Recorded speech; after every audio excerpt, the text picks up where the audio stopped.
할렐루야, 반갑습니다. 설교 외전 시작하도록 하겠습니다. 성령을 모독함과 거역함이라는 제목의 말씀으로 오늘 나눴는데 말씀 두 구절만 읽고 또 시작하도록 하겠습니다. 마태복음 12장 31절 32절입니다. 그러므로 내가 너희에게 이르노니 사람에게 대한 모든 죄와 모독은 사하심을 얻되 성령을 모독하는 것은 사하심을 얻지 못하겠고, 또 누구든지 말로 인자를 거역하면 사하심을 얻되 누구든지 말로 성령을 거역하면 이 세상과 오는 세상에서도 사하심을 얻지 못하리라. 아멘. 예, 이 말씀을 바탕으로 해서 오늘 설교회전을 새롭게 나누고자 합니다. 질문부터 받고요. 또 필요한 것들이 있으면 함께 나누는 시간 갖도록 하겠습니다. 먼저 초반에 성령의 인도하심은 소망을 잡고 나아가게 한다 하셨는데 다시 한번 설명해 주세요. 예. 성령의 인도하심은, 성령은 바로 우리 연약함을 도와주셔서 하나님의 뜻대로 한다고 이제 로마서 8장 26절에 이렇게 말씀하시거든요. 그래서 하나님의 뜻대로 하나님의 뜻을 이루면서 나가는데 이제 그렇게 못할 경우에 안타까워서 탄식하며 기도하신다고 이렇게 말씀하고 있거든요. 그런 말씀 볼 때 하나님의 뜻대로 한다는 것은 하나님 앞으로 나가는 겁니다. 하나님께 앞으로 가까이 나가는 것을 이제 성령이 지원하시는 거죠. 그래서 성령이 오시게 되면 모든 진리 가운데로 인도하신다고 이렇게 말씀도 하시는데 그것도 앞으로 나가는 것을 의미합니다. 또 이게 다 성령이 인도하시는 방향입니다. 또 이런 성령이 누구한테 임하느냐? 믿음 있는 사람들에게 성령이 임하시죠. 그런데 그 믿음이라는 게 뭔지 아십니까? 바로 뒤로 물러가지 않는 게 믿음입니다.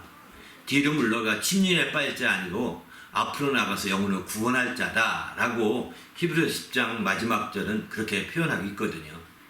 이런 측면에서 볼 때 성령이 역사하는, 믿음 있는 자를 통해 역사하시는데 이런 역사는 바로 앞으로 나가게 자꾸 만들어주고 이끌어주시는 거죠. 반면에 성령의 역사가 아니라 이제 이 세상 임금 마귀의 역사는 자꾸 뒤로 물러서게 하는 겁니다. 마귀가 왜냐하면 뒤로 나가야 자기 영광을 볼 수 있거든요. 마귀는. 그러나 성령은 앞으로 나가야 하나님의 영광에 이르게 되고 앞으로 나가야 그 성령은 아버지의 품속에 계시던 분이지 않습니까? 아버지의 영이시잖아요. 지금도 나오시던 영이고 지금도 그 아버지 속에 계신 영이시거든요. 그러니까 그는 아버지와 함께 영광을 누렸단 말이에요. 그 앞으로 나가야 그 영광을 더 누릴 수 있는 거죠. 반면에 마귀는 뒤로 가야 됩니다. 뒤로 가야 되는 이유는 뭐냐면 마귀는 뒤로 가서 마침내 하나님의 영광 가운데 있을 때가 언제냐? 루시퍼로 있을 때가, 루시엘로 있을 때거든요. 근데 그가 타락하면서 이제 루시퍼가 되고 그러면서 그가 하늘에 쫓겨나서 이 음부에 오게 된 거죠. 그리고 마침내 이제 그 음부 가운데 이제 우리가 함께 지금 있으면서 이제 그 영광을 그가 생각할 때는 이 음부가 아무리 어쨌든 이 음부에서 영광이 뭐 있겠습니까? 그러니까 더 큰 자꾸 자기도 뒤를 바라보는 거고 그 안에 있는 그 모든 인류를, 마귀 아래에 있는 모든 인류를 자꾸 뒤로 물러서게 하는 거예요. 그래서 오늘 이제 말씀을 쭉 증가하면서 중심적인 주제를 이제 빌립보 3장 12절 13절로 14절까지 했는데 이것은 무슨 말씀이냐면 나는 뒤에 있는 것을 잊어버리고 앞에 있는 것을 지금 잡으러 나간다. 앞에 있는 것을 잡으려고 달려간다. 이런 표현이 말씀이거든요. 왜 그럼 뒤에 있는 걸 잊어버리느냐? 바로 앞으로 가는 이유는 그리스도 예수께 잡힌받은 그것을 잡으려고 달려간다는 겁니다. 그리스도 예수께 잡힌받이어서 왜? 죄악 가운데 마귀 밑에서 죄악 중에 살던 자들을 바로 예수 그리스도의 이제 그 은혜 가운데 불러내셔서 마침내 그리스도에게 사로잡힌 바가 되었거든요. 그래서 예수 그리스도로 인도함 받아서 이제 우리는 바로 앞으로 달려가는 거죠. 이렇게 앞으로 달려갈 때 예수께서 우리에게 꼭 부탁한 것이 있습니다. 그것은 뭐냐면 성령을 받으라입니다. 성령을 받으라는 것은 다시 말해서 성령의 도움을 받으라는 뜻입니다. 너희가 혼자서 이렇게 앞으로 나가는데 한계가 있기 때문에 성령을 도움받고 성령의 지원도 받고 성령이 안타까워서 간구하고 밀어주시는 그 후원도 다 받으면서 나가라는 겁니다. 그럴 때에 앞으로 나가서 결국 하늘의 하나님의 영광에 이를 수가 있다는 것을 보여주고 있는 거죠.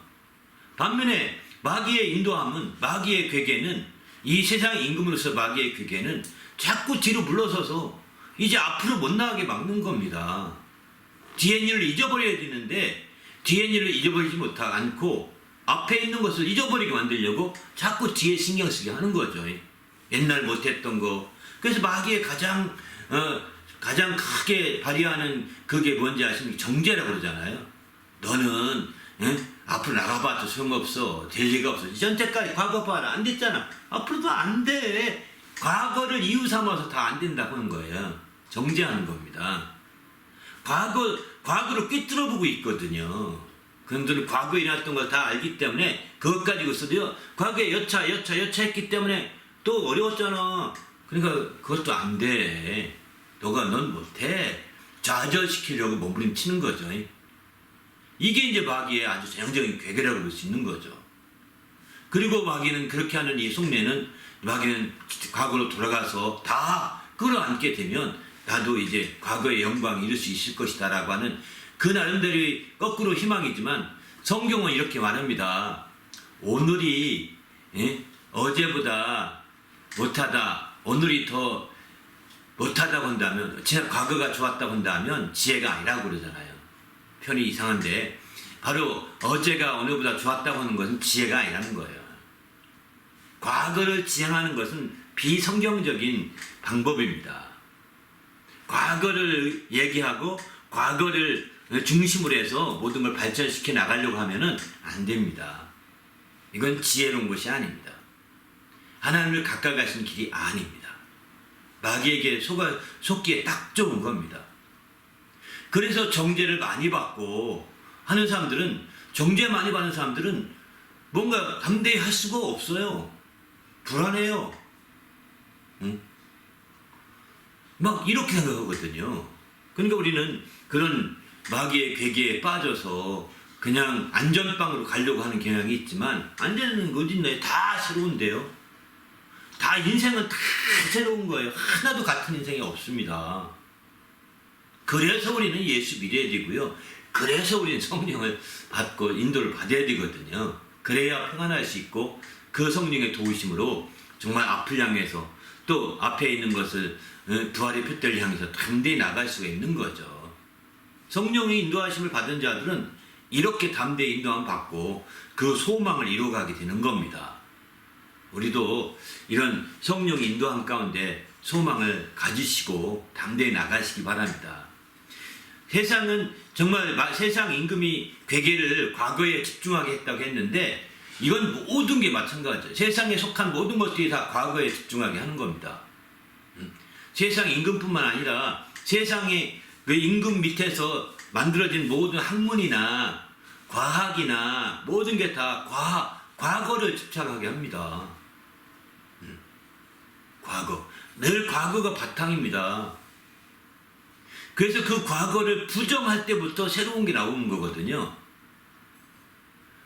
과학혁명에서도 보면 그 과학혁명의 구조라고 하는 그 책을 쓴 유명한 사람인데 그것을 이제 우리는 이렇게 말하죠. 과학혁명의 구조에서는 과학혁명이 어떻게 일어났느냐? 그것은 바로 전에 있던 정설을 부정하는 데부터 시작된답니다. 그걸 부정하지 못한 사람이 대부분이 못한 사람이고요. 그리고 과학 안에 머물러 있는 거죠. 그리고 그걸 부정한 사람들만 속수고 그들이 부정했던 그 가설이, 부정하니까 정설을 부정하면 가설이 되잖아요. 가설을 입증하게 되면 그게 드디어는 정설이 되는 거거든요. 그러니까 생각을 해보세요. 이 땅에서는 과거를 벗어난다는 게 얼마나 어려운지를 보여주고 있는 게 과학이거든요. 여러분, 과학이라는 게 엄청난 과거에 묶어두고 막 꼼짝 못하게 만들어주는 걸 합리화시켜주는 길이거든요. 과거를. 그런데 그런 과거를 합리화되지 않고 이제 아니요, 다를 수도 있잖아. 가설을 세워서 이렇게 말하면 처음엔 완전히 이단시 한다니까, 과학계에서도. 근데 그게 되잖아요. 아인슈타인도 처음에는 일반 중력의 법칙, 만유 인력의 법칙을 부정했을 때 아인슈타인이 얼마나 따돌림 받았겠어요.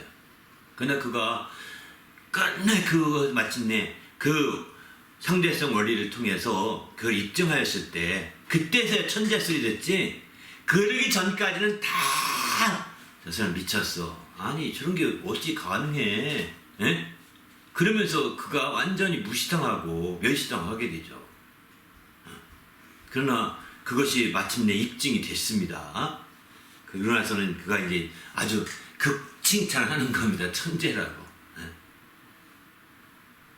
한계가 있는 거죠.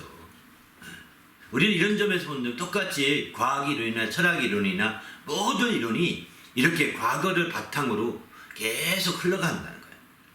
미래가 좀 새롭게 막 발전되는 것 같으면 또 과거 클래식 하면서 과거에 붙들리고 있는 거예요. 다시 돌아봐야 된다. 막 이러면서 이게 아주 끊임없는 반복입니다. 그래서 조금씩 진전해 온 게 지금의 과학이고 사상들이겠죠. 그러나 이것은 그런 세상 임금이 바로 과거 지향적이기 때문에 더 그런 것입니다. 우리 신앙 안에서도 과거를 우리가 지난 뒤에 있는 일 잊어버리지 않게 되면 앞을 나가기가 쉽지 않을 겁니다. 아주 소수의 사람만이 그러기 쉬울 것입니다. 그 과거를 그 앞에 나가는 것을 부정하려면 이제 성령의 역사를 부정해야 되고 이런 놀라운 영적인 것을 부정해야 되거든요. 그걸 부정하려니까 어떻게 부정할까요? 과학을 이용해서 부정하고 세상의 철학을 이용해서 부정하고 이런 거예요.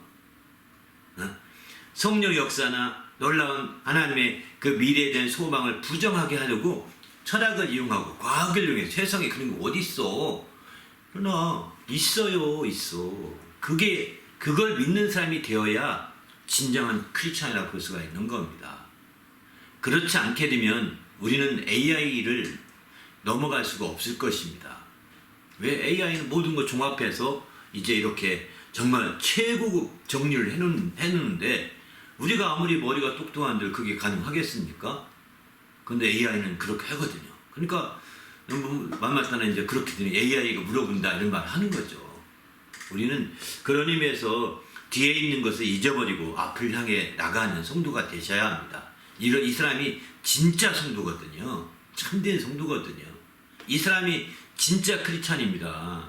그렇지 않고 뒤에 허덕이면서 뒤에 있는 걸 돌아보면서 그리고 뒤에 있는 걸 자꾸 돌아보면 나도 부족한 게 많아서 다음으로는 그 부족한 게 없게 해야 되겠어. 반성을 해서 얻게 한다고 좋은 말은 그런 식으로 말하지만 자꾸 뒤에 있는 걸 의식하게 되면 의식하면 의식할수록 소망은 약해지는 거예요. 앞으로 나가는 건 약해지는 거예요. 이런 사람은 기독교 종교인 가능합니다. 종교인들이 자기 성찰을 많이 하잖아요. 자기 반성도 많이 하잖아요. 그래서 인격적으로 아주 훌륭한 인품과 품격을 유지할 수 있긴 하겠지만 그게 하나님 나라를 향해 영생을 얻게 합니까? 그게 부활을 얻게 합니까? 아닙니다. 그 종교인이란 뜻이에요. 그렇게 해서는 우리는 종교인이 아니라 성령을 믿고 또 성령으로 말미암아 정말 연약함을 도움받아서 앞을 향해 가고자 하는 자들이 진정한 크리스찬으로서 이런 믿음 생활을 해야 되는 거죠.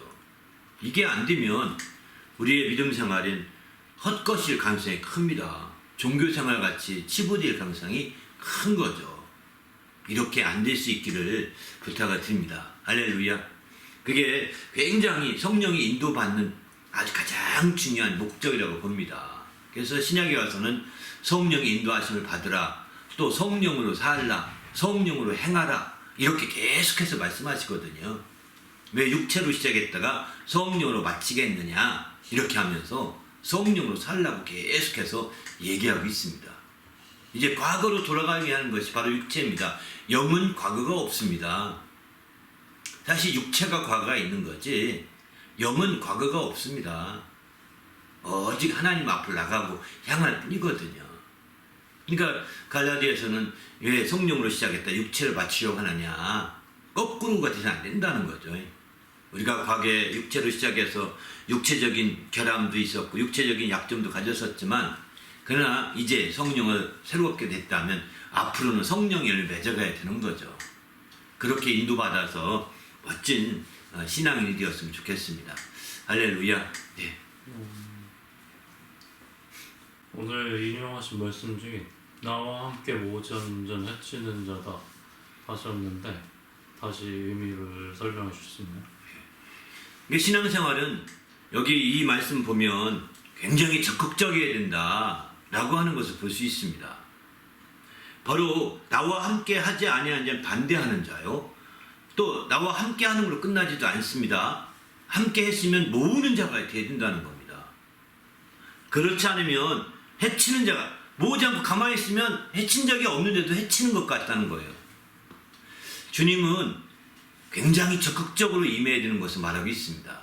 요 앞서 주님께서 이제 그 본문의 배경으로 보게 되면 바리새인들이 예수께서 예수의 제자들과 함께 귀신을 쫓아내고 막 이렇게 했을 때 이제 바리새인들이 쫓아와서 귀신을 쫓아냈다. 근데 그 귀신이 어떻게 쫓아내지 않느냐 하면서 이제 그 바알세불 곧 귀신의 왕의 이름이 바알세불이거든요. 바알세불이 쫓아내는 것이다라고 이렇게 하는 이렇게 먼저 판을 깔아놓은 거예요. 편을 자른 겁니다. 그러니까 저쪽은 다 귀신 세력이구나 이렇게 매도하게 되는 거죠. 매도하게 되는 거죠. 그러니까 저들이 귀신 그런 과거에는 없었거든요. 귀신을 쫓아낸 적이 없었는데 이제 예수와 함께한 무리들이 귀신을 쫓아내니까 저들은 귀신의 왕을 힘입어서 쫓아내는구나 이렇게 하니까 완전히 자기들은 바른 신앙이고 저쪽은 틀린 신앙이구나 바르지 못한 신앙이구나 라는 것을 이미 이렇게 선을 그어놓다시피 한 거예요. 그렇게 왜곡시킨 거죠. 그때 예수께서 사단이 어찌 사단으로 싸우면 어찌 그 나라가 설 수 있느냐로 반문하시면서 그것이 아니고 성령으로 쫓아내는 것이다 라고 이렇게 말씀하시는 거죠. 성령으로 귀신을 쫓아내는 것이면 하나님 나라가 너에게 임한 것이다 라고 이렇게 말씀하고 있는 거예요. 그럼에도 불구하고 성령으로 귀신을 쫓아내는 것이라고 이렇게 했는데 그래서 그 뒤에 얘기가 이 얘기인 거예요.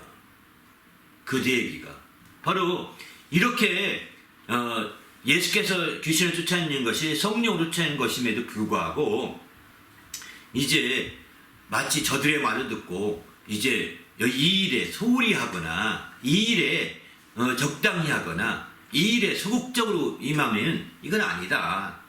이건 잘못이다 라고 깨우쳐주는 말씀이기도 합니다. 왜? 바리새인들이 그렇게 얘기한 말에 일명 설득력이 있거든요. 다는 아니지만 왜? 귀신의 왕이 어떤 분들은 뭐 그렇게도 예를 들더라고요. 바로 귀신의 왕이 자기 부하인 귀신에게 야 너 한번 나가줘라 이렇게 나가준 거라는 거예요. 설득해가지고 왕이니까 한번 설득하면 나갈 수 있지 않겠느냐 이렇게 얘기하는 거죠. 그러나 그것은 영적인 세계의 어떤 무슨 아주 이상한 가설이죠. 이상한 얘기인 거지 그게 아닙니다. 그렇게 될 수가 없는 거거든요. 그래서 우리는 여기서 생각해 볼 것은 바로 예수님이 귀신을 쫓아낸 일에 이렇게 우리가 이제 왜곡시키고 이렇게 이제 어렵게 귀신 편이라고 하다시피 이렇게 말하고 있는 것을 보면 너희가 위축되고 너희가 마음속에 꺼려지고 이럴 것 같은 것 이럴 것을 주님은 염두에 두고 한 말이 아닌가 저는 이런 생각이 듭니다. 이런 것을 염두에 두면서 나와 함께 하지 아니하는 자는 나를 반대하는 자예요. 그 바리새인들이 반대하는 자죠. 나와 함께 하지 않으니까. 또 나와 함께 모으지 않은 자, 적극적으로서 함께 하지 않는 자는 또 해친 자, 이것을 방해하는 자다. 이렇게 표현하고 있는 거죠. 그러니까 이건 우리의 신앙생활이 굉장히 적극적이어야 됨을 표현하는 겁니다. 그 얘기를 우리가 본문 내용 중심보다 조금 넓혀서 생각해 본다면 우리 신앙은요 적극적이어야 합니다. 기독교의 신앙은 소극적인 사람들은요 점점 밀려납니다. 설 자리도 없어집니다. 점점 밀려나고 설 자리도 없어지게 되고 적극적인 사람이 되어야 설 자리가 생기게 되고 또 가치 있는 일을 이루게 되는 거죠. 만약에 적극적이지 않고 누군가가 해주기를 바라고 있다면 당신도 밀려날 거예요. 언젠가 거기서 밀려날 수밖에 없습니다. 적극적인 신앙생활이 되어야만이 하나님이 쓰시는 거죠. 그래서 적극적인 방향이 어떤 방향이냐? 이번에 전서에 보면 하나님들에는 그릇이 있는데 은그릇 있고 금그릇도 있고 다 많은 그릇이 있다는 겁니다. 그런 그릇이 있는데 바로 자기를 깨끗이 닦아서 주인이 쓰시기에 합당하게 준비되면 이게 적극적인 거예요. 예? 자신을 닦아서 깨끗이 닦아서 합당하게 준비되면 주인이 쓰신다는 거예요. 이것처럼 적극적이어야 되는 거예요. 여러분이 주님이 가까이 가지 못해서 여러분이 열심히 적극적인 것을 주님이 알아보지 못했지 모르지만 주님이 하나님은 다 아십니다. 아니 도마가 뒤에서 나는 주님의 옆구리에 손을 찔러보고 또 못자국에 손을 넣어보지 않고는 나는 그의 부활을 보지 못하겠다, 믿지 못하겠다라고 막 할 때 주님이 마치 똑같은 소리 들은 것처럼 와서 똑같이 말씀하시잖아요. 다 들으세요. 그렇게 지금 적극적이어야 되는 거예요. 그냥 남들이 부활했다고 하니까 나도 그래? 그럼 부활했다고 믿을게 하고 온 사람이 아닙니다. 남들 얘기하는 것이 아니라 자기가 경험해야 되는 거예요. 도마처럼. 이런 사람들은 굉장히 적극적인 사람이고 남들 얘기에 저 사람도 그러고 이 사람도 그러고 저 사람도 그러고 다수가 다 부활했다고 믿으니까 나도 믿을 거야. 나 너희들 다 믿어. 이렇게 우리 신앙생활 이게 아닙니다. 세상에서는 그 다수를 인정해서 그걸 바탕으로 확신을 갖지만 우린 다수가 아닙니다. 적극적이어서 자신이 경험해야 믿을 수가 있는 겁니다. 소극적인 사람들은 뒤로 빠지면서 남들이 다 그렇지만 아직은 못 믿겠어요. 이렇게 소극적인 사람 아무것도 못합니다. 적극적인 사람이 되어야 바로 주님 편이라는 것을 알 수가 있는 거고 또 이해가 안 되면 이해가 안 된다고 적극적으로 말을 해야 주님이 그를 이해시키려고 주님께서 역사하시지 않겠습니까? 또 주님과 함께하는 건 끝나지 않고 더 적극적으로 해서 모으려고 해야 된다는 거예요. 주님과 함께 모으려고. 그러나 그렇지 않게 되면 해치는 자가 되고 많은 거죠. 이렇게 적극적인 사람들에 의해서 바로 복음이 전파됐고 더 많은 영향을 미친 거죠. 바로 우리 베드로가 얼마나 적극적이었다가 봉변도 많이 당했지 않습니까? 봉변 당하더라도 적극적이어야 됩니다. 그래야 그 족적이 발자취가 분명하게 남거든요. 물론 그게 목적은 아니겠지만 그러나 성경에 많은 12사도가 있지만 이름만 있지 실제 어떤 사역이 있는지 뭐가 있는지 사도행전에 한 자도 기록 안 된 사람이 한두 명이 아니잖아요.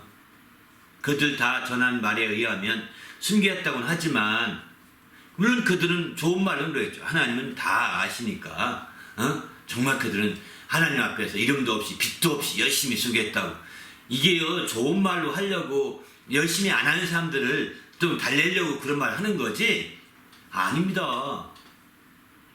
여러분 당신이 빛도 없이 이름도 없이 교회에서 열심히 한 묵묵히 일한 거 하나님이 아십니다 하니까 위로가 되십니까? 그거를 우유 삼으시면 큰일 날지도 모릅니다. 적극적이셔야 합니다. 그렇게 하니까 결국 봉사 겨우 하다가 또 봉사하다가 시험 들어서 떨어져 나가는 거거든요. 봉사도 끝까지 하지 못하고 적극적으로 나가시게 되면 당신이 봉사뿐만 아니라 어디 가서 한 기관에 남들이 다 마련해 놓은 곳에 가서 봉사하는 부분적인 봉사뿐만 아니라 당신이 그 기관을 만드는 사람이 될 수 있을 것입니다. 그 기관을 새로운 기관을 세우는 사람이 될 수 있을 것입니다.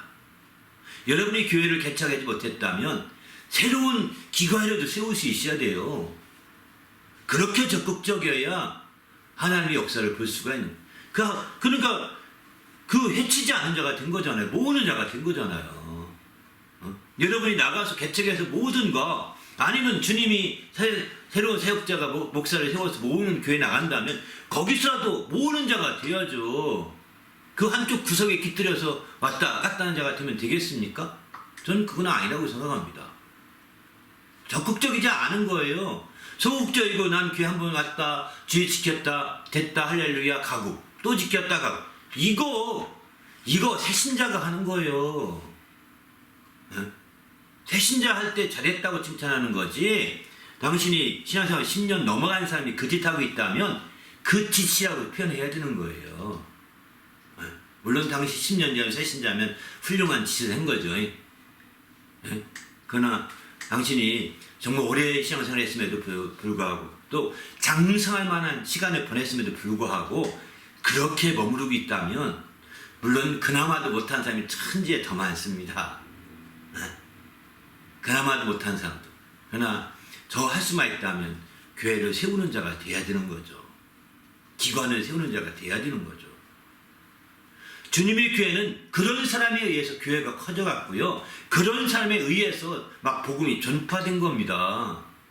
그냥 안일하게 뒤에서 소극적으로 하는 사람들 통해서 전파 안 됐습니다. 당신이 기도를 했다. 기도해서 내가 전파됐다. 그냥 위로 삼을지 모르고 옆에 사람이 그렇게 아예 당신도 기도했으니까 도움이 됐을 거예요. 이렇게 하니까 위로가 될지 모르겠지만 그것으로 만족하면 큰일 납니다.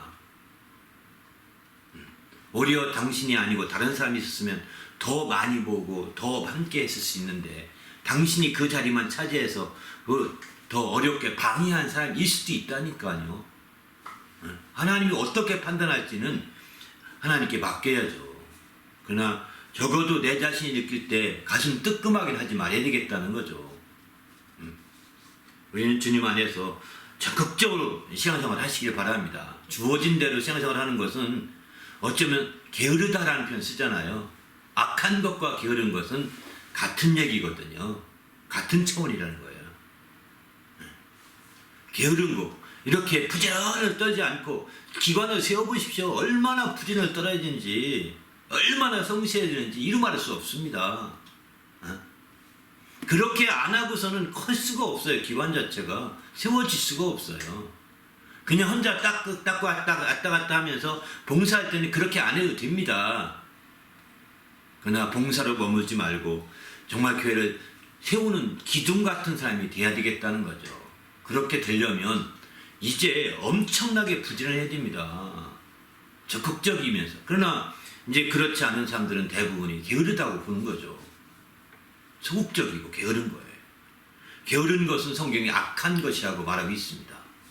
주님 앞에 악한 자라고 소리 들을지도 모르겠습니다.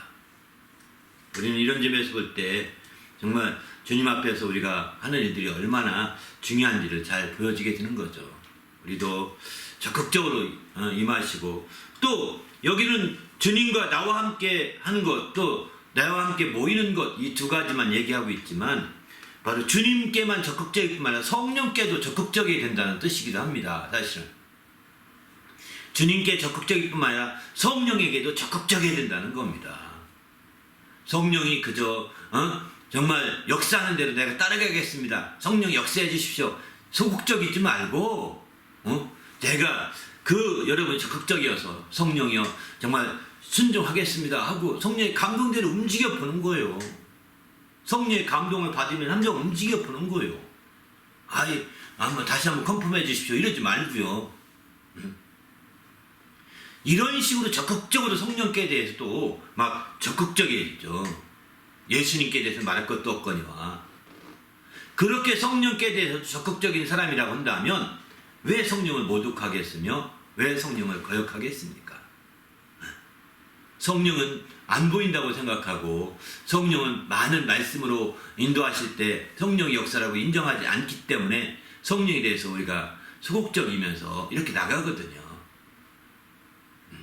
그러나 성령이 하나님 말씀을 생각나게 하신다고 했습니다. 들었던 것을 기억나게 하신다고 했습니다. 성령이 가르쳐 주신다고 했습니다. 이런 게 한두 가지가 아니잖아요.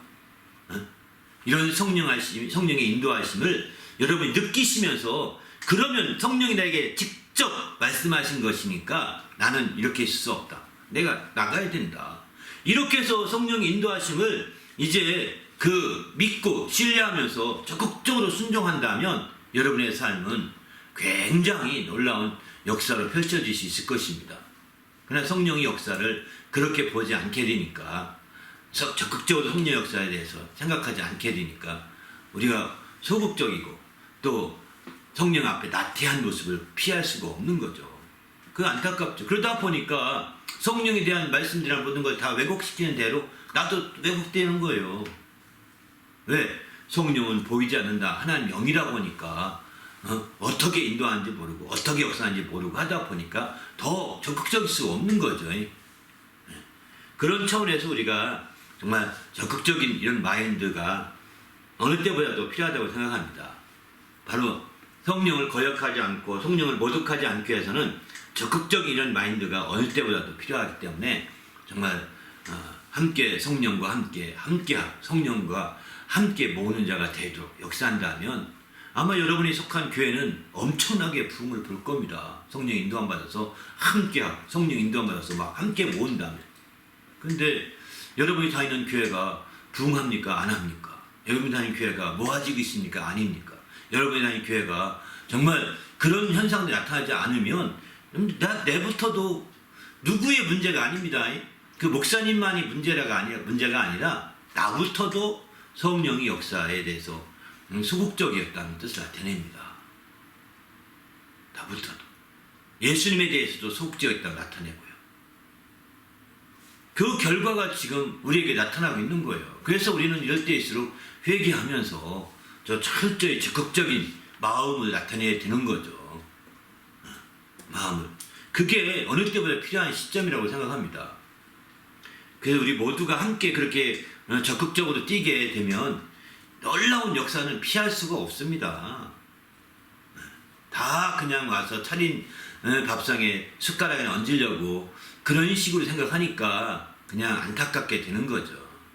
오늘날에 수많은 교회가 개척교회들이 어려워서 코로나 이후에 많이 무너지고 있다고 합니다. 그런 상황을 초래한 것은 누가 초래했느냐가 아니라 상황이 그렇게 코로나라고는 엄청 엄중한 상황이기도 했지만 우리가 성령의 또는 주님 앞에 우리가 적극적이지 못한 우리 신앙도 큰 목을 했을 거라고 저는 확신합니다.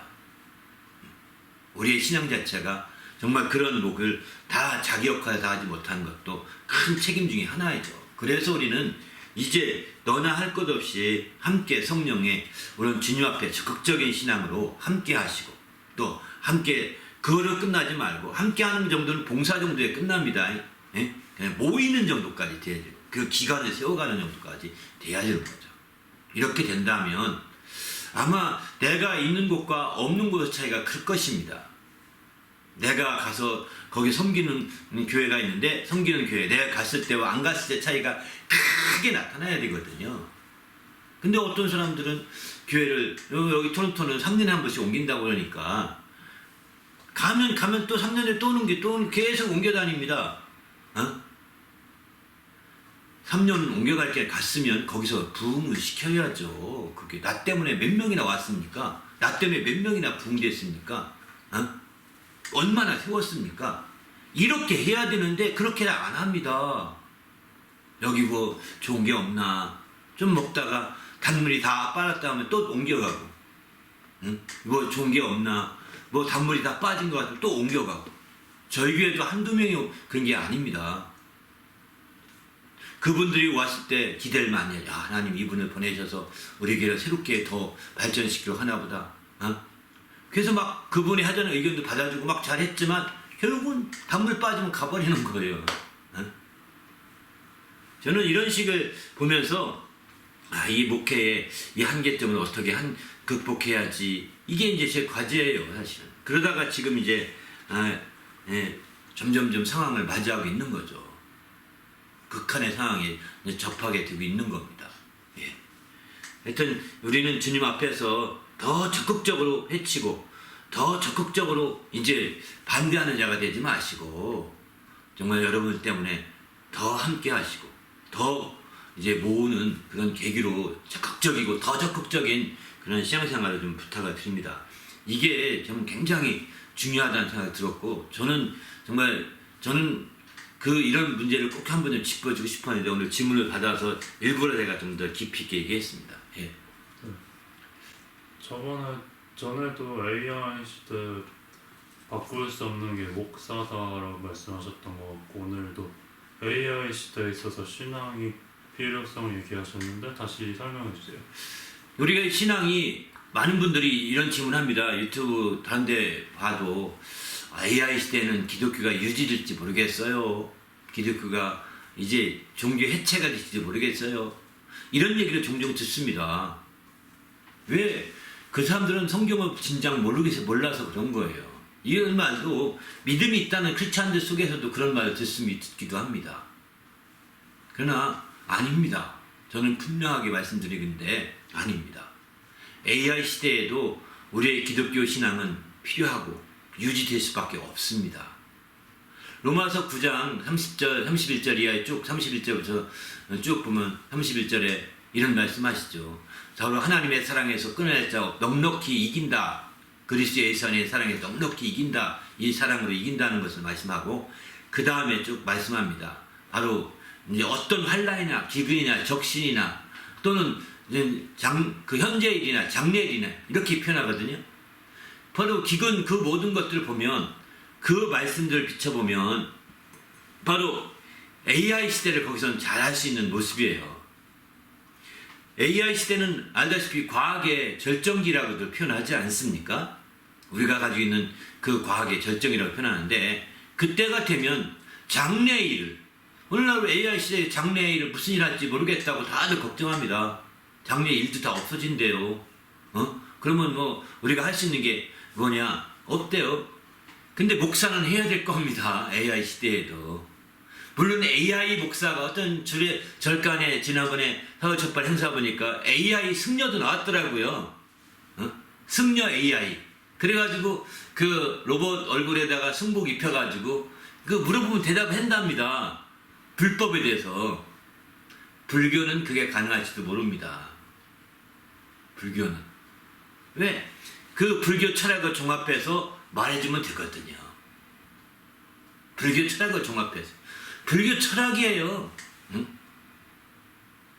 그러나 우리의 기독교 신앙은 종교가 될 수 없습니다. 바로 기독교 신앙이 종교가 된다면 AI 종교가 나올 것입니다. 왜냐하면 기독교 철학을 이제 총 집대성에서 AI가 말해주니까 이보다 더운 신학자가 없다 해서 AI 기독교 종교는 될지 모르겠지만 기독교의 참된 기독교 신앙은 AI가 작동할 수가 없습니다. 작동할 수가 없는 거예요. 왜 그러냐? 그 이유를 이제 성경을 통해 아까 이 말씀 보면 그런 거죠. 장래일을 우리는 걱정할 필요가 없습니다. 직업이 다 없어진다면서요. 왜 걱정 안 되십니까? 할지 모르겠지만 장래일은요. 우리가 알다시피 성령으로 말미암아 인도하실 거예요. 일거리는 넘칩니다. 지금 밭이 휘어져 있다. 일꾼을 불러 하나님께 일꾼을 보내달라고 해라. 막 이러지 않습니까? 밭이 휘어져 있는 일은 많은데 당신이 무슨 일 하기 원하십니까? 그저 놀고 먹고 그것도 싫어가지고 어떤 일을 바라는데 세상에 무슨 일을 원하십니까? 신앙 안에는 일이 너무너무 많습니다. 그런 일을 안 하려고 당신이 지금 그러는 거죠. AI에 의존하면 당신이 일할 게 별로 없을 것입니다. 왜? 그런 일 할 수가 없으니까. 그런 일들 당신이 생각하는 세상에 속한 일들은 AI가 다 점령해 갈 거요. 우리는 이제는 영적인 일을 할 때가 온 거죠. AI 시대가 되면. 장래일이 그런 일을 하게 돼 있습니다. 그러니까 더 목사가 필요할 수도 있죠. 더 전도 안 된다 할지 모르지만 더 허무하게 느낄 거예요. AI 시대가 되면. 할 일은 없고. 여행도 하루 이틀이지. 그러니까 이게 그러면 이제 영적인 일밖에 없게 되는, 영적인 AI가 못 해주거든요.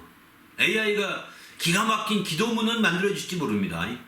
AI가 와서 마음을 막 감동시키면서 막 기도하면서 어떤 AI는 눈물까지 흘리면서 기도할지도 몰라요. 사람보다 더 완벽하게. 위로가 되게. 그러나 그게 위로가 어쩜 당신을 위로하고 마음을 동정해주는, 동감해주는, 공감해주는 AI가 있어서 위로를 받을지 모르지만 실제는 아닙니다. 기계예요. 기계라는 사실을 잊지 마셔야 합니다. AI는 우리 구주가 될 수가 없습니다. 완벽한 말을 해도 우리 구세주가 될 수 없는 겁니다. 그렇기 때문에 우리는 AI를 의존하지 말고 정말 철저히 주님 말씀을 의존해 살아야 되는 거죠. 거기 또 장래일 나오는데 그뿐만 아니라 높음이나 깊음이나 이런 것도 하나님의 사랑에 끊어낼 자가 없다는 겁니다. 그러니까 높음이나 깊음이나 다른 어떤 피조물에도 하나님의 사랑에 끊어낼 자가 없으리라 이렇게 말했거든요. 그러니까 하나님의 사랑에 끊어낼 수 없으니까 하나님의 사랑으로 사는 기독교 신앙은 반드시 필요한 거죠. 그런데 그러면 AI와 무슨 상관이 있느냐? 높음이라는 것은요, 사람들이 마치 달나라만 가면, 아니 화성까지 가면 우리가 영생할 줄 아는데 그렇지 않습니다. 육신은 죽게 돼 있습니다. 화성 가면, 아니 목성 가면 죽게 돼 있어요. 더 나이도 작아서 죽을 겁니다. 왜? 육체에 모든 게 다 이제 닳아버리면 죽고 한계가 있으니까요. 이렇게 우리는 정말 높음을 위로 하늘로 올라가서 높이 올라가도 이게 AI가 발달돼 올라갈 수 있거든요. 그러니까 사람이 가서 뭐 화성에다가 뭐 건축하기 어렵답니다. 그러면 AI에 가서 호흡하지 않는 AI에 가서 달나라 화성에 가서 건축 쫙 해놓는 거죠. 달나라에는 우리가 알다시피 사람이 살기 어렵다고 합니다. 왜? 중력이 없어서. 이렇게 그 태양풍도 막아주고 이렇게 중력이 있어서 자기장이 있어서 막아줘야 되는데 그게 없답니다. 그럼 화성에는 지구와 같이 비록 너무 멀리 떨어져 있긴 했지만 자기장이 있답니다. 그래서 태양풍도 일부 막아주고 또 그 모든 거 막아주기 때문에 그러니까 텐트가 쳐있는 것과 똑같죠. 근데 그런 상태이기 때문에 화성은 살 수 있지 않겠는가 라고 해서 화성 가려고 일론 머스크가 애를 쓰는 거죠. 근데 갔다 하더라도 사람이 먼저 가서 건설 못합니다. 우주복 입고 다니기 바쁘기 때문이죠. 아마 가능하다면 AI가 만들어져서 AI 로봇이 가서 거기 가서 이제 태양열 전기판을 꽂으면서 일을 할 겁니다. 그리고 높이 다니면서 집도 다 짓고 아이언돔처럼 아주 멋진 완전한 사람이 살 만한 돔을 만들고 거기에 땅도 만들고 거기에 농사도 짓고 또 공중에 있는 수수와 산수를 결합해서 물도 만들고 다 이렇게 만들어서 생활할 수 있게 한든 다음에 우리를 이주시킬 거예요. 근데 몇 년 될지 모르겠죠. 그렇게 해서 높음에 가도요, 예수 믿어야 합니다. 거기 가면 구원받는 게 아닙니다. 거기에 수십억 달러 들여서 갔다 하더라도 예수 믿어야 합니다. 기독 하나님의 사랑을 거기 가지는 사랑을 더 받을 수 있는 높이 가슴 받을 수 있나요? 아닙니다. 또 반대로 깊음은 뭘까요? 아무리 깊음은 그 AI나 과학이 발달되면 깊은 곳까지 내려가거든요. 저 깊은 곳, 깊은 곳이면 우리가 알다시피 땅굴을 파면 그게 몇 킬로까지 팔 수 있다는 얘기 하더라고요. 그러니까 땅 밑으로 뭐 1km, 2km 내려갈 수도 있겠죠. 왜 10km, 20km 미만이 그 용액이 나오니까 그 용액이 있으니까 그 위에는 얼마큼 살지 뜨겁긴 하지만 살 수 있지 않겠습니까? 반면에 물속은 어떨까요? 해저 속은 거기도 14,000 마이너스 14,000km, 14,000m 이렇게 그까지는 된다 보니까 얼마나 14km가 되는지 셈이죠. 킬로로 말하면 그렇게까지 깊이 있게 들어갈 수는 있지만 거기다가 어쩌면 용궁같이 AI가 들어가서 만들 수도 있어요. 용궁같이 가능한 일일까요? 그래도 거기 가도 우리는 예수 믿어야 합니다. 물론 인간이 거기 들어가려면 특수 함정 그 잠수정을 타야 되겠고 또 용궁 시설에 지구와 똑같은 이 지상과 똑같은 조건을 만들어 놓고 거기서도 농사 짓게 하고 또 인공 태양도 만들어서 모든 게 이렇게 해야 되겠죠. 그러면 거기 진짜 용궁처럼 만드시지 않겠습니까? 바다의 용궁. 그러나 거기서도 예수 믿어야 돼요. 안 믿으면 지옥 가요. 그리고 또 다른 어떤 피조물이라도 이런 표현이 나오거든요. 이 또 다른 어떤 피조물이라는 거는 인간이 만든 피조물을 여기 의미하는 것 같습니다. 하나님이 또 다른 만든 피조물이라. 하나님이 만든 피조물로는 외계인도 있겠지만, 외계인도 있을 수 있다고 보거든요. 외계인이 와도 마찬가지죠. 또 사람이 만든 피조물, 또 다른 피조물이라는 것은 사람이 만든 피조물이라도 똑같습니다. 그게 어떤 복제 인간일 수도 있겠고요. 응? 그게 로봇 인간일 수도 있거든요. 요즘에 많이 생각하지 않습니까? 그러니까 이런 인간들이 나와서 어떤 뭐 판타지 그 영화 같은 데 보게 되면 그들과 막 전쟁이 일어나고 하는데 그런 일이 가능할 수도 있죠. 지금도 AI도 또 다른 AI를 거느리면서 하니까 훨씬 더 빨리 모든 걸 잘 검색한다고 하지 않습니까? 이렇게 하듯이 그 자기 또 모아가지고 이렇게 할 수 있어요. 그래서 이런 AI끼리 뭉치지 못하도록 윤리를 정해야 된다. 심지어 이런 얘기도 합니다. AI끼리 뭉치면 인간을 대적할 수 있다는 거예요. 얼마든지. AI끼리 뭉치지 못하도록 윤리를 정해놔야 된다. 뭐 이렇게도 얘기도 하더라고요. 근데 어쨌든 그런 어떤 피조물, 또 복제인간은 지금도 복제가 가능하다는 얘기도 하던데 정말 이 복제인간은 영이 없는 인간입니다. 이들은 구원에 대한 관심이 없습니다. 그저 세상에 그냥 세상에 사는 것을 낙으로 즐기고 사는 자들이 그런 존재에 불과합니다. 아무도 몰라요. 나보다 더 잘생길 수 있고 나보다 더 훌륭하게 복제될 수도 있거든요. 그런 인간이 있어도 우리는 그런 인간을 향해서 우리가 저 사람이 영이 있는지 없는지 몰라요. 그러나 영적인 관심이 없는 자들은 영이 없어요. 영이 없는 영적인 관심을 갖지 않아요. 그런 인간과 우리가 정말 육신적으로 섞여서 한다면 어떻게 될까요? 바로 영이 없는 또 인간이 또 태어나는 겁니다. 바로 그런 식이 되는 거죠. 그렇게 돼버리면 이 AI 시대에 정말 우리가 그 아무리 세대가 발달된다 하더라도 하나님의 사랑이 없으면 안 되고 그 사랑을 끊어낼 수가 없다는 거예요. 그 사랑으로 보내주신 예수 그리스도 그 은혜를 힘입어 사는 것이죠. 그런 AI 시대에 우리가 그려보는 미래의 모습 중에 한 가지지만 어떤 상황에도 우리의 기독교 신앙이 요구되고 또 그런 믿음을 따라서 우리가 가야 된다는 것을 생각한다면 우리는 다른 거죠. 우리도 주님 안에서 이렇게 놀라운 하나님의 놀라운 역사를 이루시길 바랍니다. 할렐루야. 그게 안 되면 우리 신앙은 헛것이 되고 말게 됩니다. 우리 신앙은 헛적이 될 가능성이 큰 거죠. 이제 우리 모두도 헛적인 신앙이 아니도록 아무리 AI가 발달해도 또 그렇게 안 되길 바랍니다. 특별히 이를 위해서 제가 한 가지면 두 가지 정도만 더 말씀드리면 저는 여러분들이 정말 첨단을 걷지 않기를 바랍니다. 첨단을 걷기 시작하면요 그것도 중독이 돼가지고 정말 주님을 바라보고 주님 나라를 바라보고 달려나가는데 어려움을 가져오게 됩니다. 좀 더 지켜보면서 한 발 두 발 늦게 나가시길 바랍니다. 왜? 모든 첨단에 그 좋은 점만 있는 것이 아니라 좋지 않은 점도 많거든요. 그걸 우리 분별해야 되는데 우리가 분별할 능력이 없다면 한 발 늦추시길 바랍니다. 그렇게 될 때 분별할 수 있는 거죠. 여러분이 분별 못하면서 난 첨단이 좋아 하면 여러분 첨단에 해코질 당할 가능성이 큽니다. 첨단 때문에 해코질 당하는 거예요. 그것 때문에 여러분이 해로움을 당할 가능성이 클 수 있습니다. 그리고 당신의 영혼도 그것과 함께 팔려갈 수도 있습니다. 그 중에 한 가지가 666%라고 그러지 않습니까?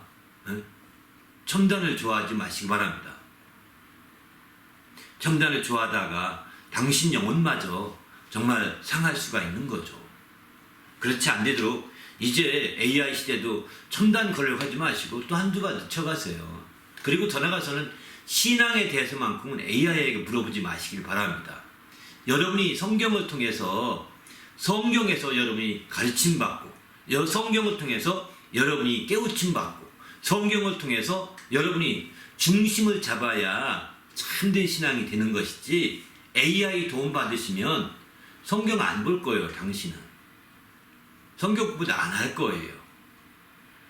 바로 우리 그렇게 되면 AI의 영향으로 끝나버리는 거예요. AI가 위대해 보이고 AI가 당신의 구세주처럼 느낄 가능성이 커집니다.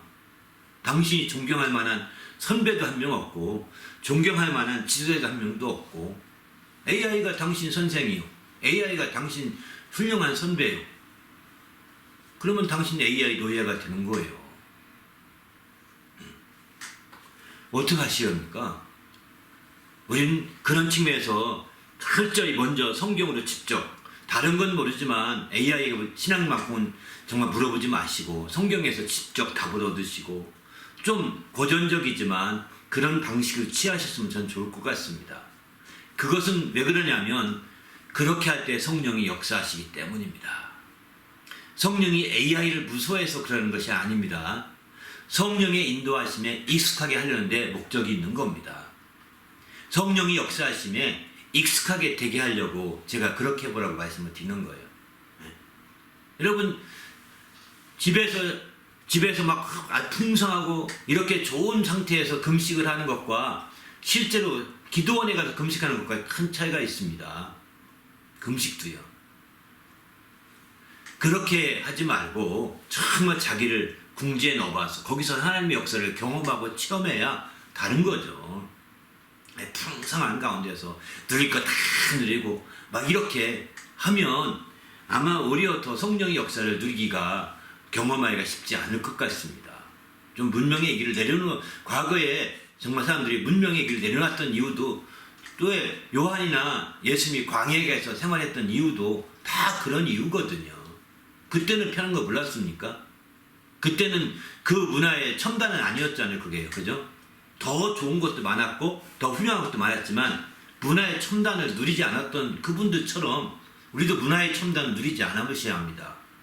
문화의 첨단을 누리면 그 재미에 빠지고 그 모든 게 빠지다 보면 중독이 될 수 있고 그러다 보면 매이는 거예요. 앞으로 못 나가게 됩니다. 그래서 우리는 바로 앞서서 말씀드렸지만 이 세상 임금이 과거를 지향한다고 그랬잖아요. 과거를 지향하는 것처럼 이 세상 임금 밑에 나는 모든 학문이 모든 종교가 이 세상 학문 그 임금 밑에서 생겨난 모든 그 문화가 사실은 과거지향적이거든요. 과거에 이러한 일을 바탕으로 다 하고 있습니다.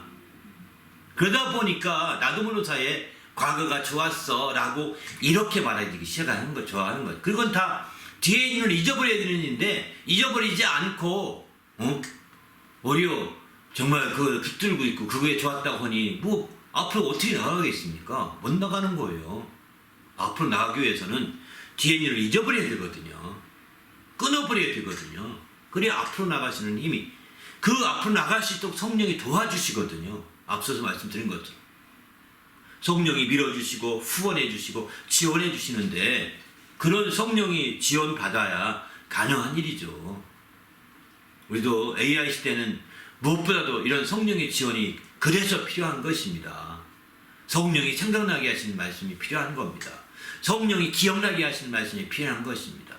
성령이 깨우쳐 주시는 말씀이 필요한 겁니다. 이런 것들이 있을 때 AI 시대에도 능히 우리 신앙을 유지하면서 더 주님 앞에 달려나가고 마침내는 우리가 그런 세상에 그런 문명의 이기로 인하여 순교당할 수도 있는 거죠. 그러면 그럴지라도 더 달려서 이렇게 성령 인도함 받아 살아갈 수 있어야 되는 거죠. 이게 저는 AI 시대에 우리가 꼭 좀 대비해야 될 가장 중요한 문제가 아닌가. 저는 로마서 9장 31절, 32절, 33절 말씀을 바탕으로 꼭 좀 말씀을 드리고 싶었습니다. 네. 아무튼 주님의 AI 시대 철저히 성령을 의지하셔야 당신은 기독교 종교인이 아니라 리얼 크리스찬이 될 것입니다. 참된 신앙을 갖게 되는 거죠. 이런 멋진 성도가 되시기를 예수님의 이름으로 부탁드립니다. 할렐루야. 네. 오늘 설교에서 못 전한 영감이 어떤 부분이 있나요?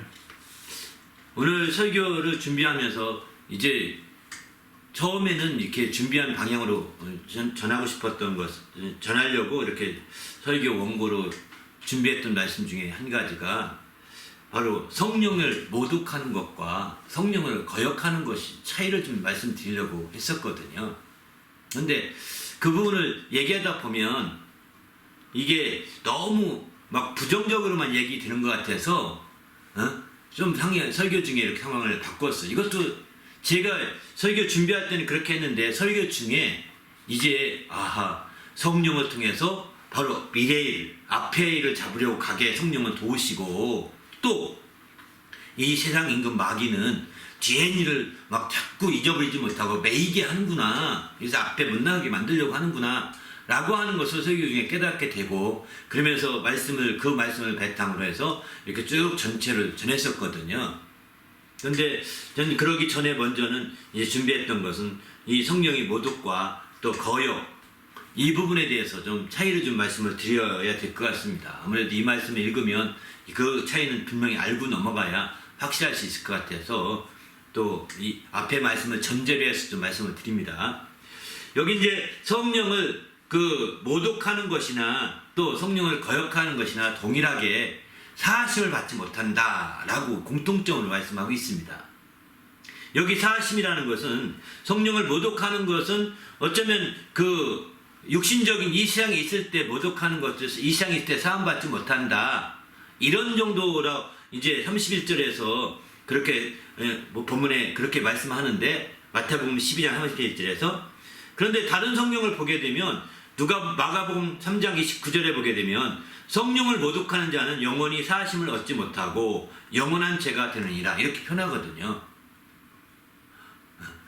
그러니까 이게 영원히 사심을 얻지 못한다 보니까 영원히는 여기서는 이 세상뿐만 아니라 어느 세상에서까지도 영원한 그런 죄라고 하는 거죠. 영원한 죄라는 겁니다.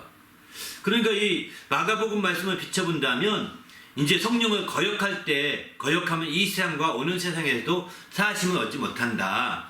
마태복음 12장 32절에 이렇게 말씀하신 말씀을 비춰본다면 이게 바로 영원한 죄 같은데 성령을 이제 모독하더라도 똑같이 영원한 죄라고 마가복음 말씀하고 있습니다. 그럼 거의 비슷한 거라고 보실 수 있는 거죠. 거의 비슷한 거죠. 그러나 이제 성령을 모독하는 것과 이제 성령을 거역하는 것이 금생뿐만 아니라 내생까지 다 사심을 받지 못하는 그런 죄라는 겁니다. 그러면 이런 죄를 영원한 죄라고 마가복음은 이렇게 표현했는데 이런 죄를 어떻게 이해해야 될 것이냐. 이런 죄와는 다르게 앞에서 보면은 바로 사람이 모든 죄와 모독하는 건 사심을 얻대 이렇게 표현했고요. 32절은 누구든지 인자를 거역하면 사심을 얻대 이렇게 말했거든요. 인자를 거역한 것까지 인자를 모독한 것까지는 이게 다 이제 예수님이 죽기 전에 나타나시는 죄악이거든요. 인간이 율법으로 범할 수 있는 죄예요. 사실은 이런 죄는 다 사심을 얻는다는 거예요. 예수님이 오셔서 그들의 죄를 다 사하신 거죠. 예수님이 그들의 죄를 다 사하셔서 그들을 이제 깨끗하게 하신 그런 상태이라고 볼 수 있는 거죠. 반면에 이제 성령을 모독하거나 성령을 거역한 것은 사심이 없다는 거예요. 그러니까 예수님 이후니까 예수님 이전에 나타난 모든 일을 다 사심을 얻되 이후의 일들 나타난 일들은 그렇지 않다는 겁니다. 예수님 이전에 있던 일들은 대부분이 우리의 죄악에 속한 원죄에 속한 모든 죄악들, 육신에 속한 모든 죄악들, 이게 다 예수님 이전에 속한 죄악들이거든요. 그 죄악이 유전됐다고 그럴까요? 이어져서 지금 함께 모태로부터 범죄한 상태에서 우리가 태어났기 때문에 그런 것. 우리가 속죄함 지금 받아서도 우리 다음 자녀들은 이전부터 이어진 그 죄악으로 태어나는 겁니다. 육신에 배어있는 그런 죄악으로 태어나는 거예요. 그래서 예수 잘 믿는 모태신앙인 자녀들도 다 거짓말 안 가르쳐도 거짓말 한다니까요. 신기하죠. 그러기만큼 다 이게 우리가 모태 부모님들이 할아버지 할머니 증조 할머니 할아버지 신앙을 수세대 믿어왔어도 그 자손은 육신의 그 죄의 습성 그대로 태어나거든요. 그러니까 그들은 각각 회개해야 되는 거예요.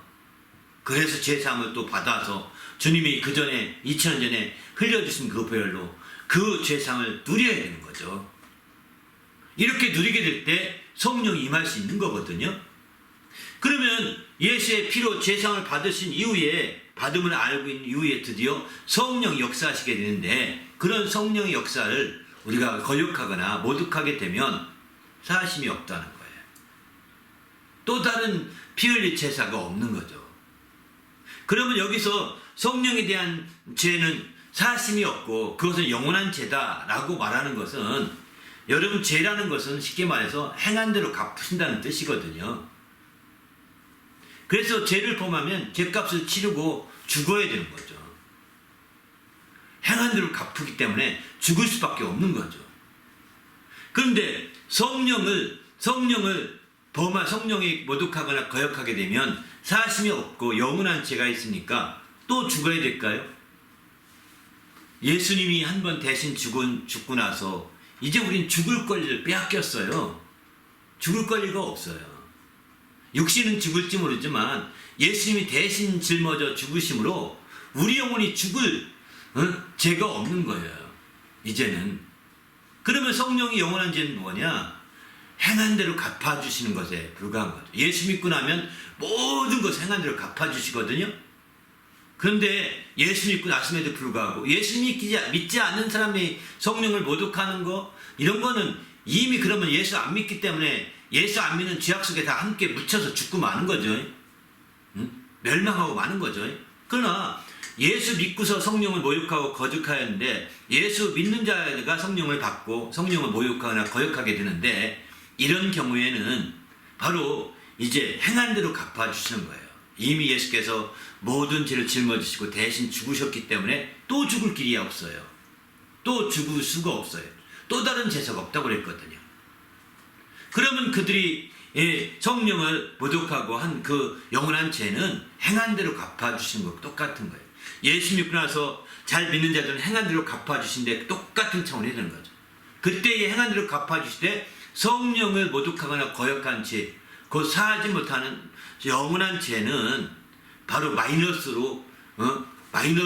형벌이 되는 거죠. 마이너스. 반면에 플러스가 되면 상을 받게 되는데, 이쪽은 마이너스가 되기 때문에 이제 그게 플러스 마이너스에서 마이너스 상태가 돼버린다면 그는 불 가운데 구원하는 것과 똑같은 것입니다. 아무것도 없는 거예요. 불 가운데 구원은 오직 예수만 믿어 구원받는, 성령이 범죄했다 해서 성령을 믿어야 구원받는다? 이건 성경적인 편이 아닙니다. 오직 예수는 성령을 믿어야만 구원받거든요. 그런데 이제 내가 예수 믿어서 성령을 받았어요. 그래서 성령을 모독했어요. 모독하고 거역한 게 너무너무 커요. 그게 수치로 한다면 만이라고 해봅시다. 만이라는 마이너스를 가지고 있어요. 그런데 이제 어느 시점부터 회개해서 그가 성령을 모독하지 아니하고 또 거역하지 아니하고 성령의 인도함 받아 순종해서 드디어 플러스 점수를 맞았어요. 플러스 점수를 열심히 해서 그가 늦게 회개하는 바람에 5천밖에 안 냈네. 5천. 그러면 5천이 마이너스라잖아요. 이 사람은 5천이 마이너스 상태니까 아무것도 받을 게 없는 거예요. 그 불 가운데 겨우 구원받을 수밖에 없는 거죠. 벌거벗은 몸으로 구원에 들어가는, 얼마나 그 영광의 나라에 들어갈 수가 없는 거죠. 벌거벗은 몸이니까. 그래서 밀려나는 겁니다. 어두운 데 처할 수밖에 없는 이런 자들인 거죠. 바깥 어두운데. 성경에 두면 천국이라는 편에도 바깥 어두운데, 성 밖에 이런 표현도 쓰기도 하고요. 어두운데 이런 표현도 쓰기도 하고요. 또 주님의 빛 가운데 표현 쓰기, 다양한 표현 하거든요. 그러니까 이게 다 행한 대로 갚아주시는 주님의 한 모습들이지 않겠는가, 이런 생각을 해봅니다. 그럼 만약 어떤 사람은 똔똔이가 됐네, 그 정도까지도 아무것도 받지 못하는 거예요. 아마 마이너스 2만이면 더 크겠죠. 그 모든 행한 대로 갚아주실 때 그 결과가 값이 크면 클수록, 적으면 더 마이너스가 되면 될수록 더 불 가운데 얻은 구원 갖게 더 바깥쪽으로 밀려나겠죠. 더 바깥쪽으로. 그러나 이제 그렇게에도 불구하고 이가 늦게 했으면 그 순교하기까지 헌신을 해서 이 마이너스가 8천이었는데 성령을 모독한 것이 영원한 죄가, 아니 성령에 순종한 것이 또 5만 점 받았어요. 그러면 이제 4만 점에 행한 대로 갚은 상을 받게 되는 겁니다. 그러면 진짜 왔다죠. 최소한도 그렇게 되면 바람이 있는 거죠. 그러나 성령을 더 모독하지 않고 성령을 더 거역하지 않고 그 뜻대로 해서 진정으로 한 빈틈도 안 노리고 끝까지 외기로 달려서 순교하기까지 했다면 아마 그 영광은 이루어가지 못할 것입니다. 바로 주님 보좌 가까이까지 가는 것이죠. 때로는 주님 보좌 우편에 내가 앉는 보좌 우편에 앉으라 이렇게 말할 수도 있고요. 그 영광은 비교할 수가 없는 거예요. 그가 점수는 환상이 안 될 거고 행한 대로 갚으신다고 할 때 그 영광은 비교할 수 없을 만큼 놀라울 것입니다. 왜? 요한계시록 보면 순교한 자들이 바로 주님 앞에서 막 하소연하기도 하고 주님 앞에 너는 잠시 기다려라 이제 얘기하면서 막 말씀도 하시잖아요. 그런 관계로 될 수 있는 거죠. 바로 성령을 거역하거나 모독해서 얻는 이 영원한 죄는 다른 것이 아닙니다. 이제는 사라지지 않는 거라는 겁니다. 없어지지 않는다는 겁니다. 그래서 그 부분에 대해서만큼은 반드시 추궁하겠다는 거고 책임을 물어보겠다는 거고 또 주님이 때로는 당신의 영광 그 영광만큼 깎아낸다는 뜻이기도 합니다. 그것은 예수의 피로 없앨 수 있거나 대속할 수 있는 것이 아니라는 거죠. 그게 큰 차이가 있는 거죠. 그래서 우리는 이 성령의 죄에 대해서 우리가 그냥 하찮게 여기서 안 되겠다는 거예요. 이거를 하찮게 여기면 우리는 구원은 받을지 모르겠지만 여러분이 받을 게 없을 수 있다는 것입니다. 성령의 그 거역하거나 또 모독하거나 성령을 근심하게 하거나 하는 이런 죄악들은 이제 이거 하찮게 여기면 안 됩니다.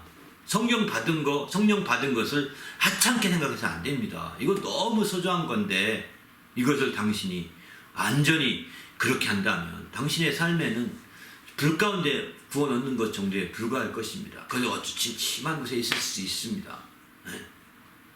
지옥은 아닐지 모르겠지만 왜? 예수 믿으면 구원받는다고 했거든요. 우리는 주님 앞에서 정말 예수 믿는 성도답게 또한 주님이 부탁하신 대로 성령도 받으시기 바라고 성령을 받은 성도가 됐다면 그 성령을 무시하지 마시고 성령이 인도하시면 적극적으로 구하시길 바랍니다. 할렐루야. 그럴 때에 우리가 이제 하나님의 놀라운 역사를 우리가 볼 수 있는 거죠. 그래서 그런 믿음의 역사가 펼쳐지시기를 예수님의 이름으로 부탁을 드립니다. 할렐루야. 더 나가서 그러면 어떤 차이가 있나요? 이건 한번 알아보고 가야 되겠죠. 바로 성령을 모독한다고 하는 것은 성령에 대해서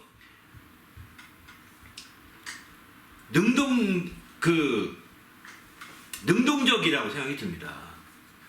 능동적으로 이제 성령을 모독하는 것을 보고 성령을 거역하는 것은 적극적으로 저는 거역한다 이 표현을 이렇게 쓰고 싶습니다. 왜 그러냐면 성령을 모독하는 것은 내가 성령에 대해서 적극적인 능동적으로 내가 대처할 때 나타나는 거죠. 능동적인 거 반대는 수동적인 거잖아요. 그죠? 수동적인 건데 성령을 이와 같이 이제 모독할 때는 수동적으로는 모독 안 해요. 그냥 가만히 잠잠히 있고 이렇게 하기 쉽죠. 수동적일 때. 왜? 그러나 능동적일 때는 성령에 대해서 막 이렇게 감정적으로 이렇게 말할 수 있고 저렇게 말할 수 있고 자기가 주도적으로 이렇게 자기 생각이 앞서서 말하는 거거든요. 이렇게 말하다 보면 모독할 수가 있는 거죠. 자기가 주도적으로 이제 주도적이면서 능동적으로 움직이게 되면 성령에 대해서 모독하기 쉽다고 생각합니다. 반면에 거역한다는 것은 정말 속으로부터도 적극적일 수 있거든요. 겉으로만 적극적인 게 아니라 바로 적극적인 면에서 성령 역사를 부정하는 행위거든요.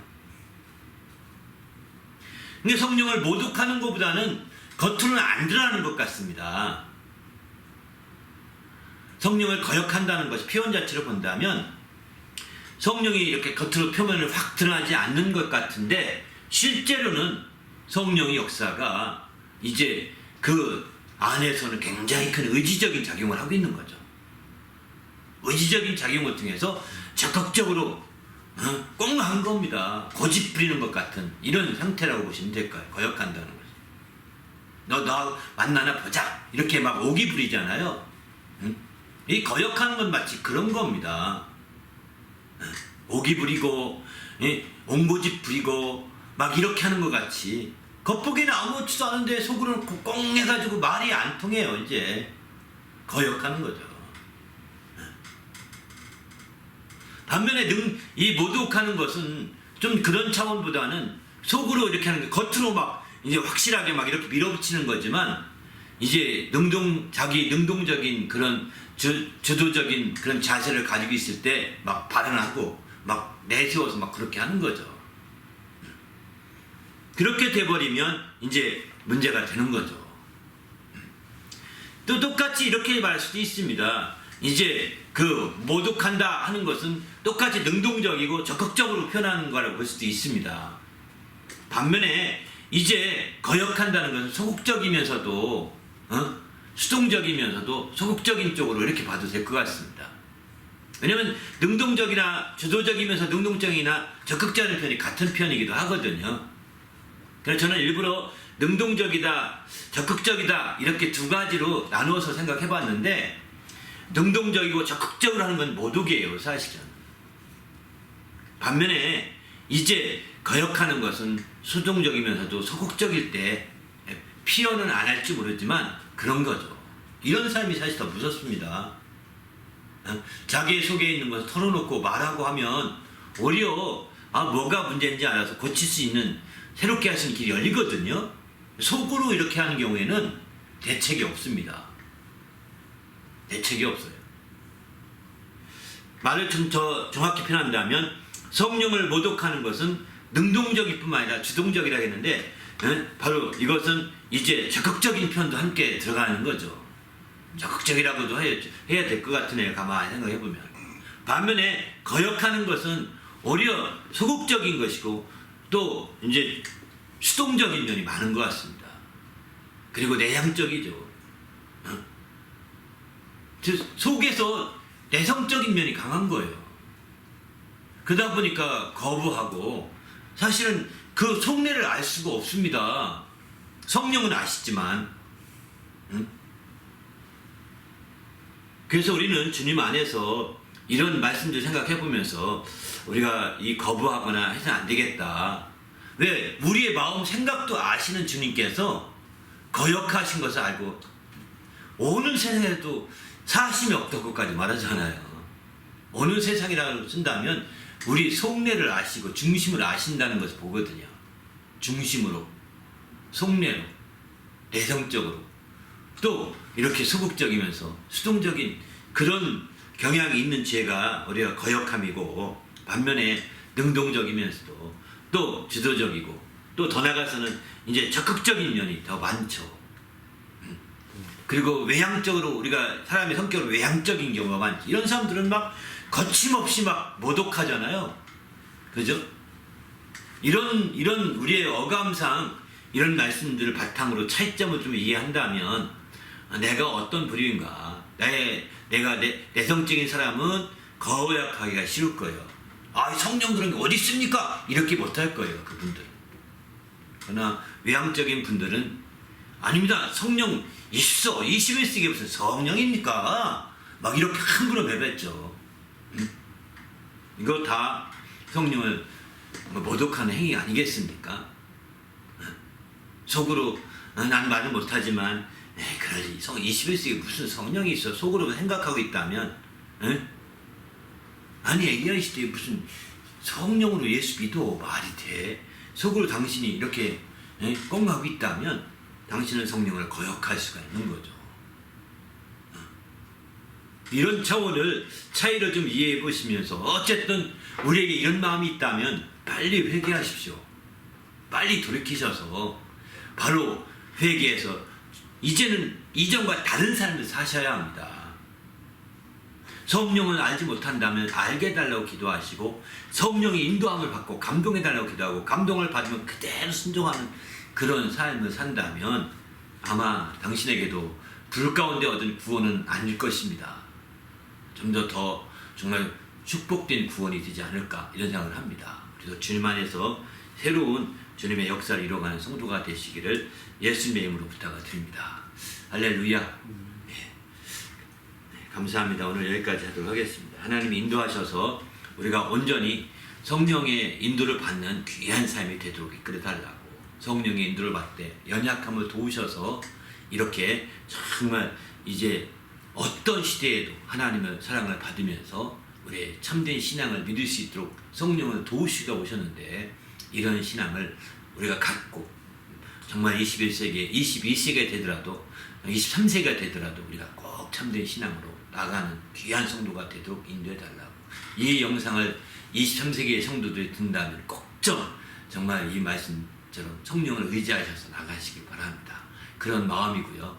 하여튼 그 주님 안에서 새롭게 되셔서 하나님의 영광을 드리는 성도가 되시길 부탁드립니다.